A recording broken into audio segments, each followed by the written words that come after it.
Welcome to Kitchen Table Conversations, a series of short and shareable conversation starters for those of us who have or love and support people with a complicated and beautiful brain. Here's your host, Angela Geddes. Hi everyone, and welcome to another edition of Kitchen Table Conversations. I'm your host Angela, and thanks once again for tuning in today. If today's day number 1 for you, I appreciate you checking us out. If you've been back many times, I really appreciate your support and your feedback so far. Every time I think about maybe this is not something that I need to keep doing, somebody gives me some really good feedback around how it's impacted their day and how they've brought these conversations back home to their kitchen tables. So that's really, really important to note. And I do think that when we sit down at our own kitchen tables, it's often to talk about big decisions, about family, about life events, or even our future. And today I'm going to bring a couple of different conversations to the table, but one's a big issue that you've heard before, but I'm going to talk about it again because we're coming around the holiday season, and I do think it's important for people to be mindful of the fact that going alcohol-free is really kind of fun. It's really something that people are becoming a little bit more curious about. And there's definitely an important opportunity for us to be really inclusive and to normalize the fact that we can socialize without substances at all times. And it's nobody's business as to why people are choosing to go alcohol-free. So I always encourage people to make sure that there are alcohol-free options, and that there are no questions asked, and that there are compassionate and kind conversations that circle around the people who we enjoy and appreciate the most. I do believe that alcohol use during pregnancy is a big deal. I've said before, and I'll say it again, the rates are not going down despite our prevention efforts, so we need to be creative, which is why this continues to come up in this podcast. But I do believe we all have a role in preventing fetal alcohol spectrum disorder and or the impact of prenatal alcohol, because not everybody exposed to alcohol prenatally will end up with an FASD diagnosis. In fact, 99.5% of those who should have a diagnosis in Ontario will not have access to an assessment anytime soon. But that doesn't mean that even if you do function fairly well and manage along, that doesn't mean that some of your mental health symptoms or your concentration difficulties or maybe some of your challenges with memory might not be related to prenatal exposure. So let's talk about that as well. But the challenge remains mixed messaging within research. And FASD is very complex. It's a spectrum of developmental, learning, and behavioral challenges and behavioral symptoms caused by alcohol exposure during the pregnancy. And despite being preventable, and I won't say fully preventable because we do have a lot of unplanned pregnancies and alcohol is a big part of our culture. So long as we have that combination, it's going to be hard to be fully preventable, but in theory it is. No alcohol means no FASD. But the mixed messages that we send as professionals, as systems, and communities are making prevention and understanding harder than it needs to be. So for example, a case came up in the last couple of weeks where reference was made to Canada's FASD guidelines, which highlight the known threshold to be impactful and to result in significant areas of deficit. The threshold is 2 binge drinking events, which is 3 to 4 drinks at a time in a short period of time, or 7 drinks within a week. And that we know contributes to measurable damage. But we also know that even 1 binge drink has shown to be impactful during research studies on mice, for example. So here lies some of the problem. But imagine for a moment that you are a biological mother who drinks socially and fairly regularly, but not a lot, maybe 3 to 5 drinks per week, and you're unaware that you're pregnant until 5 months along. Research tells us that this can affect brain and behavioral development, and it's a full body experience, so there's lots more that can go on for the individuals as a result of this alcohol exposure. But what happens when the system fails her, which it so often does? So when assessments are refused, admittance even into an assessment clinic is refused because technically 3 to 4 drinks or 3 to 5 drinks a week is less than the 7 drinks per week threshold, and it's not defined as a binge. 3 to 4 drinks over a period of time. So in many cases, access to assessments are being refused because of this very rigid, stipulation or eligibility criteria. So when assessments are refused, families are left confused, workers sometimes feel very helpless, and the entire communities miss a chance to understand what's actually happening. So the mom will walk away thinking, well, my drinking didn't matter. It didn't impact. It's not what caused what we're seeing as far as the symptoms go. And her friends and family and even her community may take this away as evidence that light or moderate drinking is safe. But here's the truth. There is no safe amount, no safe type, or safe time to consume alcohol during pregnancy. And there is a growing understanding and emerging evidence that indicates clearly that men matter too. We now know that alcohol use at the time of conception by both mums and dads, not only just for women, it matters, and it's linked to impacts on facial features, mental health, and even alcohol-seeking behaviors later on in the child's life. So what does this mean for all of us? It means that prevention is not only about pregnant women.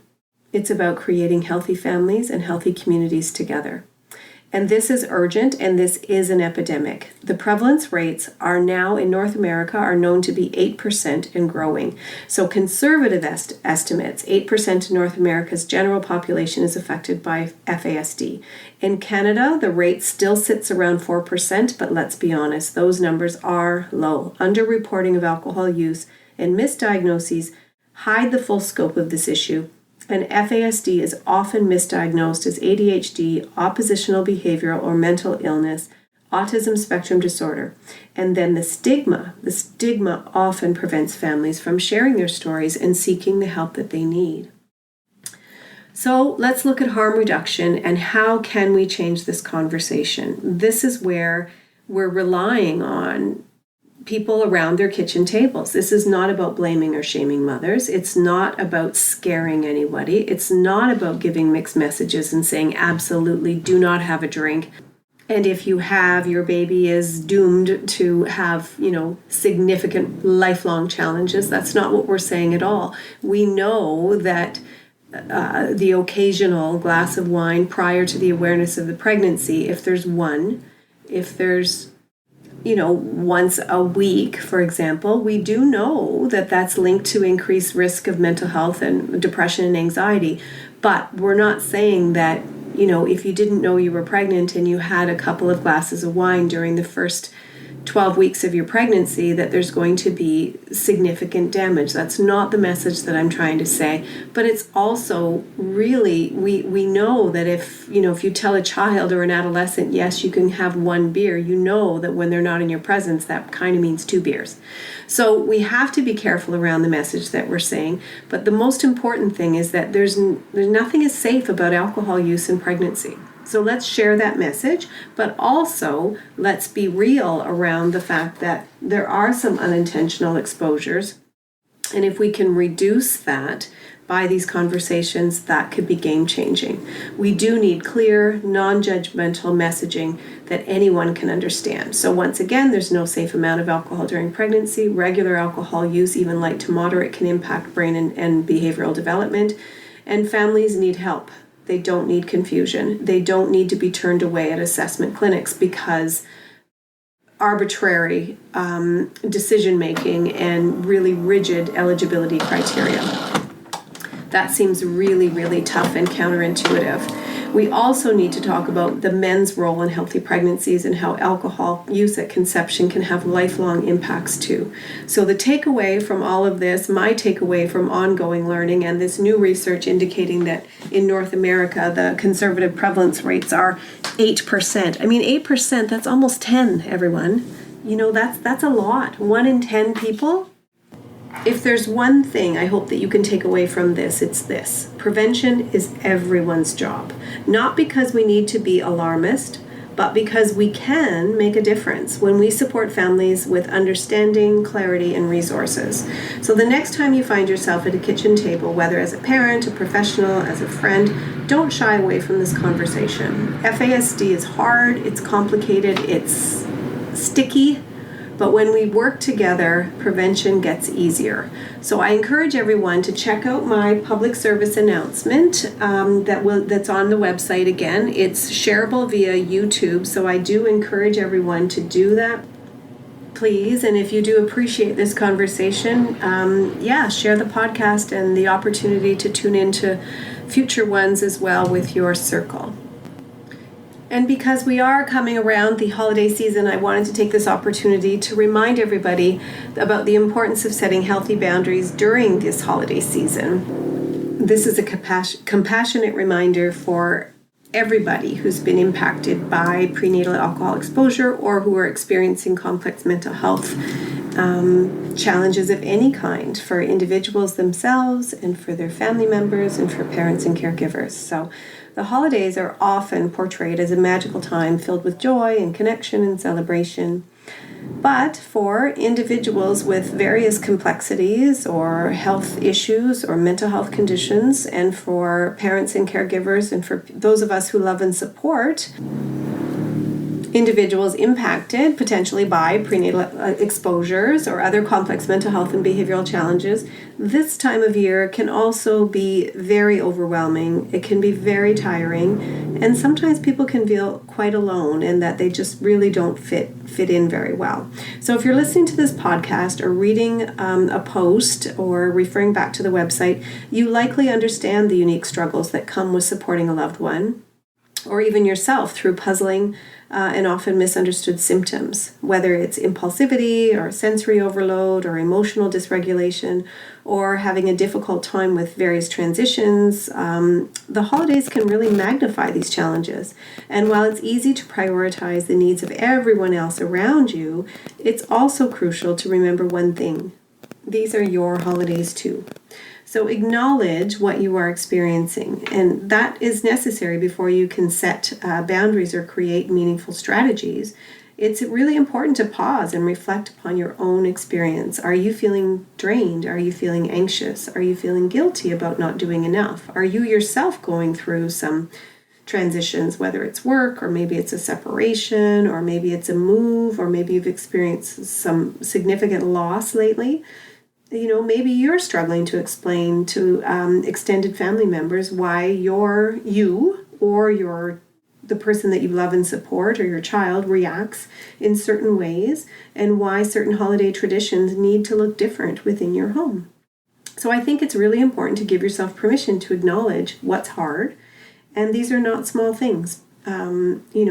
For people who are experiencing the impact every day of some of these symptoms, and for parents and caregivers, especially in the context of neurodevelopmental challenges like FASD or ADHD or trauma or autism spectrum disorder, these kinds of things demand an extraordinary amount of emotional bandwidth and energy. And so while this time of year may bring its own pressures, it's okay to say, this is what I can do, and this is what I can't.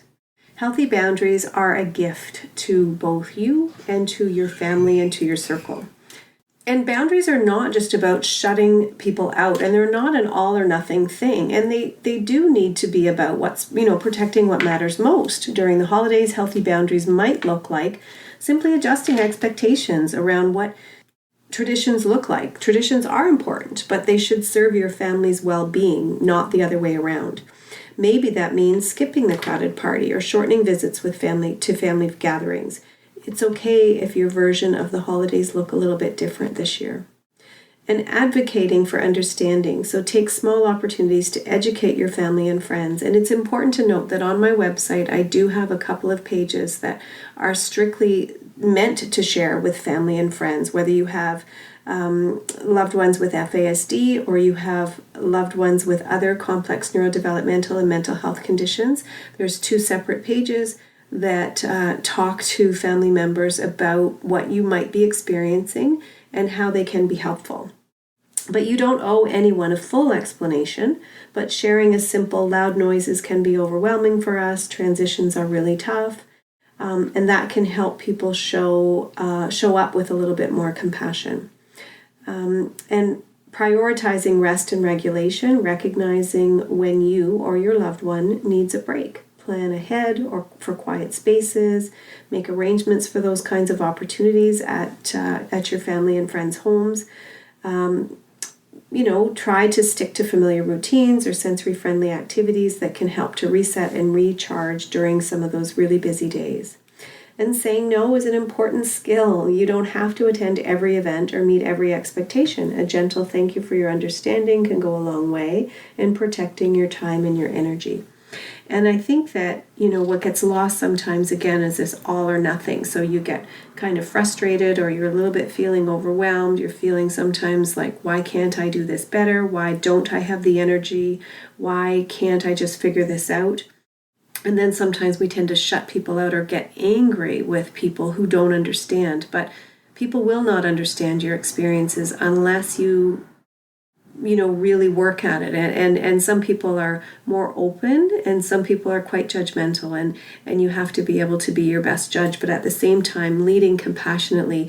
If it's an all or nothing situation, you shut people out of anger and respond angrily, that will also leave you feeling really yucky inside, and that doesn't help you with your holiday. So this is not about other people, but it's about the dynamic and how all of it impacts your overall wellness.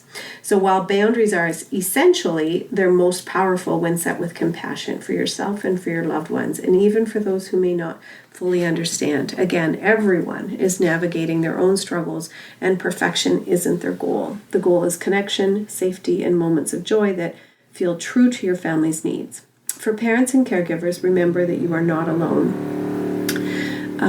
And for individuals experiencing some of these symptoms, you are not alone either. The challenges you face may be complex and often invisible to others, but your efforts matter. By showing up with honesty and by prioritizing these boundaries that honor your experiences, you can create space for a holiday season that feels calmer, safer, and more meaningful. And so to close out, these are your holidays, so you get to do them your way. The holiday season, give yourself permission to slow down and rewrite the narrative. A beautiful holiday doesn't come from meeting unrealistic expectations. It comes from honoring what works for you and your family, whether that's a quiet night in, a small gathering with close friends, or simply embracing what feels manageable. Your version of the holidays is enough. And sometimes it means a big chaotic day and a couple of rest days that follow. Whatever works for you is what matters.